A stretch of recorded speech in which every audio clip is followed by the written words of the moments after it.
Last week, actually, was an experiment that really shifted me.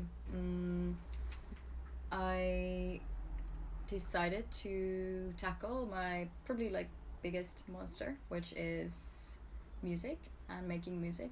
So I decided to engage with an instrument of some sort or singing every day of the week. And now this is something that used to be everything my whole life to me, but I stopped doing it and I didn't engage with it in any way for 17 years, I think.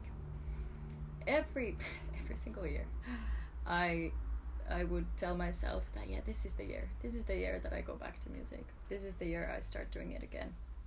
But the blocker is just so big and the monster is so scary. So I never did. And last week I decided that I think because it was always a big challenge. It was like, oh, I'm gonna start singing or I'm gonna start doing this.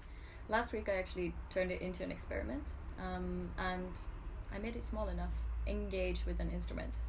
So I wasn't forcing myself to sign up for a year of singing lessons or something.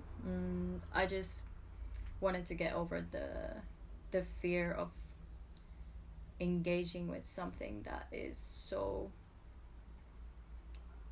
potentially painful, but also the most important thing for me to start doing.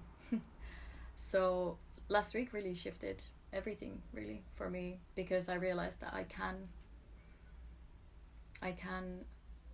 engage, I can actually do the things that really scare me, the ones that are the hardest ones to tackle. And the only reason I was able to do it was because it was 1 week, one experiment, and I knew that I didn't need to promise to do it forever. I didn't need to do anything with it except start and do it. And the shifts that came from that week were incredible, like the emotional and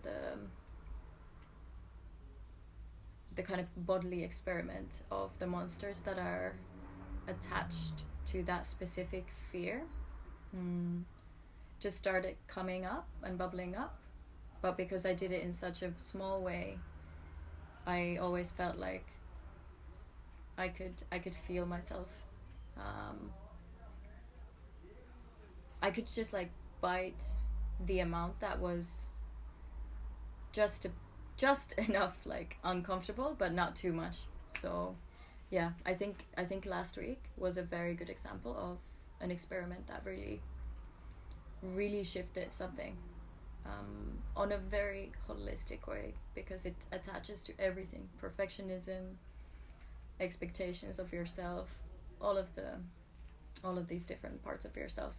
And it was such a small experiment and a very specific one, but that's the beauty of the experiments. You can go small and the impact can be very big.